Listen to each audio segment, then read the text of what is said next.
حضرت عبداللہ ابن عمر رضی اللہ تعالیٰ عنہ بیمار ہو گئے، شدید علیل تھے، طبیعت مبارک میں کمزوری آ گئی، کچھ کھانے کو دل نہیں کرتا تھا، گھر والے بار بار کہتے کچھ کھا لیجئے کچھ کھا لیجئے، نہیں کھاتے تھے۔ بالآخر حضرت نافع آپ کے غلام تھے، ان سے کہنے لگے کہیں سے مچھلی مل جائے نا تھوڑی سی تو میں کھاؤں گا۔ تو کہتے ہیں میں سارے مدینے میں ڈھونڈتا رہا، مچھلی نہ ملی، اگلے دن بھی ڈھونڈی تو نہ ملی، تیسرے دن بھی ڈھونڈی تو نہ ملی، تو فرمانے لگے یار بس چھوٹی سی خواہش ہے، کوئی فرض نہیں ملتی تو رہنے دے۔ کہتے ہیں چوتھے دن مچھلی مل گئی، میں 1.5 دینار کی مچھلی لایا، لا کے حضرت عبداللہ ابن عمر رضی اللہ تعالیٰ عنہ کے سامنے جو مچھلی رکھی تو آپ نے لقمہ روٹی کا توڑا تھا، مچھلی کو لگانے لگے کہ دروازے پہ فقیر نے آ کے آواز دی کچھ کھانے کو دو۔ تو حضرت عبداللہ ابن عمر نے روک لیا اور ہنسے۔ کئی دفعہ دے ہم بھی دیتے ہیں پر ہمارا چہرہ دیکھنے والا ہوتا ہے، اتنے ہم غصے میں ہوتے ہیں، دے دیتے ہیں، لیکن جو سلوٹیں ہوتی ہیں نا چہرے والی وہ گنی نہیں جاتی۔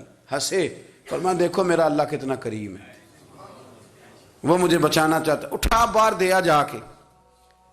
تو خادم اب حکم کا پابند تھا، وہ لیت اللہ تو کر نہیں سکتا تھا، وہ گیا اور جا کے دے آیا۔ فقیر جب سارے محلے سے آٹا اکٹھا کر لیتے ہیں تو پھر ایک جگہ جا کے بیچتے بھی ہیں۔ دے آیا، وہ 2 گلیاں آگے گزرا تو میں پیچھے دوڑا گیا، میں نے کہا سچ بتا کھانی ہے کہ بیچنی ہے؟ وہ کہنے لگا جو بھی سبب لگ جائے کر جاؤں گا، آپ نے دے جو دی ہے۔ تو کہتے ہیں میں نے اسے کہا کہ یہ 1.5 دینار کی میں نے خریدی تھی، اگر تو 2 دینار کی مجھے بیچ دے تو آج کل مچھلی مدینے میں مل نہیں رہی تو میں اپنے آقا کو دے دوں گا، وہ یہی کھائیں گے، بیمار ہیں۔ تو کہنے لگا جی بسم اللہ، مجھے کیا اعتراض ہے، 2 دینار مل رہے ہیں، 1.5 کی مچھلی، اور 1.5 کی بھی کسی نے نہیں خریدنی تھی، اب تو پک گئی۔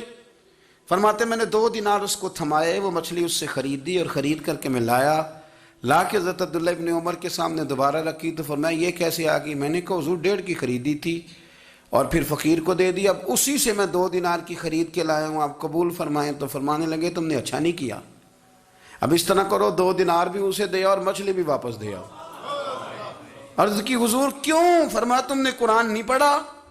حضور پڑھا ہے۔ فرمایا رب فرماتا ہے لن تنالوا البر حتی تنفقوا مما تحبون، تم بھلائی کو اس وقت پہنچو گے جب اپنی پیاری چیز راہ خدا میں خرچ کرو گے۔ امام غزالی نے لکھا ہے، فرمانے لگے دیا تو وہ حضرت نافع کہتے ہیں میں دینے گیا، دے کے واپس آیا تو کچھ پریشان تھا کیونکہ مجھے بھی 4 دن ہو گئے تھے نا تلاش کرتے، تھوڑی طبیعت میں مایوسی تھی کہ اتنی محنت سے میں نے لایا اور آپ نے واپس کر دی۔ تو حضرت عبداللہ ابن عمر نے مجھے قریب بٹھایا، پھر مجھے تھپکی دی، فرمانے لگے پتر میں نے ویسے بھی کبھی جھوٹ نہیں بولا اور آج کل تو میں ویسے ہی بیمار ہوں، ٹائم ہی نہیں، وقت ہی نہیں، موقع ہی نہیں جھوٹ بولنے کا، میں تجھے سچ بتاؤں مجھے مچھلی کھا کے اتنا سکون نہیں ہونا تھا جتنی اللہ کے راستے میں خیرات کھا کے مجھے سکون ہوا۔ تو تجھے تو میری راحت سے غرض ہے نا کہ مجھے راحت کیسے ہوتی ہے، تو مجھے سکون ملا ہے، راہ خدا میں دے۔ میں نفسانی خواہش پوری کر لیتا تو یہ میرا نفس کل پھر مجھ سے مچھلی مانگتا، پرسوں کہتا نہیں چھوٹے گوشت کی یخنی بھی چاہیے۔ ہم لوگ الجھ گئے ہیں، بہت بڑے قیدی ہیں اپنے آپ کے، بڑے قیدی ہیں، سارا دن اپنی خواہشات کی تکمیل میں بھاگے رہتے ہیں، بڑے بڑے سونے نوجوان۔ میں ان پہ تنقید نہیں کرتا، مجھے ان پہ ترس آتا ہے۔ جب میں رات کے اندھیروں میں انہیں ٹیلی فون لے کے چوکوں میں کھڑے دیکھتا ہوں تو مجھے رحم آتا ہے۔ میں کہتا ہوں دیکھو نفس کی خواہش کے پیچھے یہ کیا مثلاً آخر کیا ہے اس میں؟ ایک عورت کے پیچھے تباہ کر لیا اپنے آپ کو، یعنی زیادہ سے یہ کوئی مقصود ہے؟ یہ کوئی مقصد حیات ہے جس کو مقصد بنا لیا ہے؟ میرے عزیز بات کو سمجھ لیں، اتنا خوبصورت آدمی ہے اور اتنا اس کا اونچا قد کاٹ ہے، اور کیا کس کے پیچھے یہ بھاگا ہوا ہے؟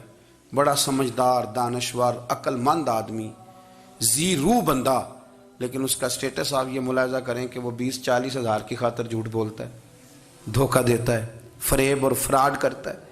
ہم اپنی نفسانی خواہشات کے پیچھے اس طرح بھاگتے ہیں کہ ہم اصل سے رہ جاتے ہیں۔ میری باتوں کی سمجھ آ رہی ہے آپ حضرات؟ تھوڑا تھوڑا کر کے، ایک ایک کر کے ان کی باتیں کم مانیں۔ وہ ضروری تو نہیں نا کہ سویرے ناشتہ بازار سے اپنی مرضی کا تگڑا کیا ہے، بازار سے لا کے پوڑیاں چنے بہترین کھائے، اور پوڑیاں چنے ابھی کھائے نہیں، شاپر میں ڈالے ہوئے ہیں، اور وہ لے کے ابھی آ رہا ہے تو ساتھ ہی رستے سے گوشت بھی چھوٹا اچھا لگا تو 2 کلو وہ بھی لے آئے کہ پوڑیاں چنے کھاؤں گا اور دوپہر کے لیے گوشت پکاؤں گا. وہ پہلے یہ تو کھا لے صاحب, اس سے تو نجات پا لے. یہ پتہ نہیں ہضم ہوتا ہے کہ کچھ اور کرتا ہے تیرے ساتھ, لیکن وہ گوشت بھی ساتھ لے آیا. یعنی ٹیبل پہ, ناشتے کے ٹیبل پر بیٹھ کے فیصلہ ہو رہا ہوتا ہے کہ ہم نے کیا کھانا ہے, ہم نے کدھر جانا ہے. سنگیو یاد رکھو, باتوں کو سمجھو اور غور کرو.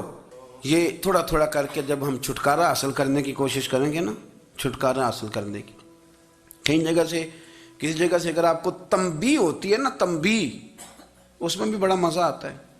اس میں بڑا, ہمارے ایک بزرگ تھے, تو ایک دن نا میں گیا تو کہنے لگے الحمدللہ آج میں بڑے سکون میں ہوں. میں نے کہا جی وہ کیا ہوا؟ کہنے لگے میں اپنے آپ کو بڑا پیر صاحب سمجھنے لگ گیا تھا.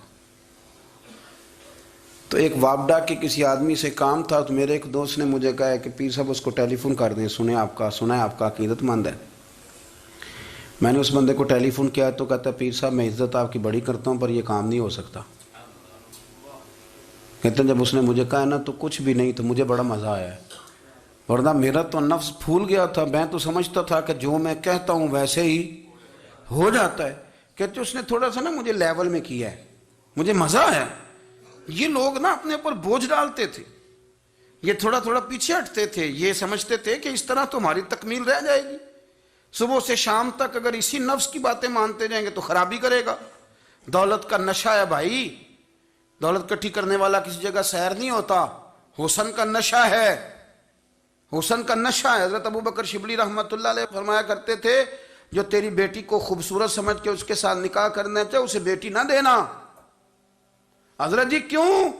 فرمایا حسن تو تھوڑے دن کے بعد ختم ہو جائے گا, پھر وہ اس کی قدر نہیں کرے گا, وہ تو کہیں اور منہ مارتا پھرے گا. حضرت ابو بکر شبلی رحمۃ اللہ تعالی علیہ کی بیٹی خوبصورت تھی. ایک نوجوان کہنے لگا میرا نکاح کر دیں. آپ فرمانے لگے پتر تو 1 مہینے کے بعد آنا, کر دوں گا. بڑی موٹی تازی خوبصورت صاحبزادی. تو حضرت نے اسے دوائی کھلائی, اسے پخانے لگ گئے. جو پخانہ کرتی ایک مٹکے میں سنبھال دیتے. تھوڑا وقت گزرا تو وہ ہڈیوں کا پنجر بن گئی. مہینے بھر میں دست اتنے آئے کہ کمزور ہو گئی. تو ابو بکر شبلی 1 مہینے کے بعد نوجوان کو بلایا, فرمایا ادھر آ تیرا نکاح کروں. بچی دکھائی تو وہ کمزور بستر پہ پڑی. فرمایا شادی کر. کہنے لگا اس سے نہیں میں نے کرنی. فرمایا یہ وہی ہے؟ کہنے لگا جی نہیں. فرمایا تو کہتا تھا مجھے عشق ہے, کدھر گیا تیرا عشق؟ کہنے لگا حضرت صاحب آپ کیسی بات کر رہے ہیں. فرمایا ادھر آ. پھر وہ مٹکا جس میں گند رکھا تھا وہاں لے گئے. فرمانے لگے تیرا اس کے ساتھ عشق تھا, یہ ہے تیرا عشق. فرمایا اسے تو میں 4 دن روٹی کھلاؤں گا پھر تندرست ہو جائے گی, لیکن میں دیکھنا چاہتا تھا کہ تو میری بیٹی سے پیار کرتا ہے یا اس کے چہرے پہ آنے والی کچھ وقت کے لیے سرخی سے پیار کرتا ہے, اس لالی سے پیار کرتا ہے جو جوانی کے وقت بچوں اور بچیوں پہ آتی ہے. کس چیز کے دل دادا؟ یعنی کیا مطلب؟ نفس کی غلامی, سراسر غلامی. اور پلٹ پلٹ کے اور بڑے بڑے سیانے بندے چھوٹی سی خواہش کے لیے. بڑا سمجھدار آدمی, بڑا سیانا بندہ. میں ایک بڑے بزرگ عالم تھے, میں ایک دفعہ ملنے گیا تو پائے پکا رہے تھے, خود پائے پکا رہے تھے. تو وہ بڑے پیار کی بات ہوتی ہے نا جی. تو تامت باندھی ہوئی اور بڑی جناب خستہ حالی, اور وہ پائے پکا رہے ہیں. تو میں نے ان سے کہا, میں نے کہا حضرت جی پائے تو کسی اور نے بھی پکا لینے تھے, آپ بخاری لے کے بیٹھتے, چلو میری طرح کا کوئی بندہ آپ سے استفادہ بھی کر لیتا. اب پائے آپ لائیں گے, پھر پکائیں گے, پھر آپ کھائیں گے, تو یہ تو 24 گھنٹے آپ کسی کام میں گزر جائیں گے. تو یہ ایک چھوٹی سی خواہش کے لیے. میں کسی چیز کو حرام نہیں کہہ رہا, قرآن پاک کی جو آیت پڑھی ہے صرف اس کی تفسیر آپ کے سامنے عرض کر رہا ہوں. ہماری خواہشات ماں پالتی ہے, آپ کو نہیں پتا کتنے دکھ سہتی ہے. میں ان ماؤں کو جانتا ہوں جو بیٹے کے حصوں کی مار بھی اس کے ابے سے کھاتی ہیں, مار کھاتی ہیں وہ. ایک خاتون ایک کان سے سنتا نہیں, میرے پاس ایک دفعہ آئی, کہنے لگی 60 لگ گئی سی, کوئی دعا کر دیں یا کوئی وظیفہ پر, ڈاکٹر کہتے ہیں ٹھیک نہیں ہو سکتے. میں نے کہا باجی صحیح بتاؤ مسئلہ کیا ہے؟ کہنے نہیں کچھ بھی نہیں, مسئلہ کیا ہونا ہے, پتر غلط نکل آیا ہے, اس کا باپ روز مارتا ہے. آج میں آگے گئی ہوں تو اس نے ایک تھپڑ میرے کان پہ مار دیے, پردہ پھٹ گیا. مائیں مار کھاتی ہیں, لیکن وہ پتر جس کو بڑی محنت سے پالا ہے وہ جوان ہوتا ہے تو اماں سے کہتا ہے تجھے چھوڑ دینا ہے, پر جس لڑکی سے میرا ٹیلی فون پہ رابطہ ہے اسے نہیں میں نے چھوڑنا, وہ نہیں چھوڑ سکتی. ہر شے کچل جاتا ہے وہ. اماں کبھی لیٹ کے رات کو سوچتی ہے کہ یہ تو میری کل کمائی تھی, میں تو آج بھی اس کے حصے کے تھپڑ اپنی گالوں پہ برداشت کر رہی ہوں، تو یہ کدھر گیا؟ اردشیر نام کا بادشاہ تھا، حضرت محدث ابن الجوزی آج سے کچھ 700 سال پہلے لکھتے ہیں۔ اردشیر بادشاہ بڑا خوبصورت تھا، جوان تھا، بڑا عقل مند تھا۔ اس نے اس طرح کی قریب قریب کی ساری ریاستوں پہ قبضہ کر لیا۔ بڑا عقل مند زیرک تھا، قبضہ ہو گیا۔ ایک بادشاہ بڑا سخت تھا، اس کے ساتھ جب پنجہ آزمائی ہوئی تو اردشیر کہتا ہے اس پہ میرا قبضہ نہیں ہو رہا تھا، اور جب ہم نے ساری ریاستوں نے مل کے اس پر حملہ کیا تو ایک قلعے کے اندر قلعہ بند ہو گیا۔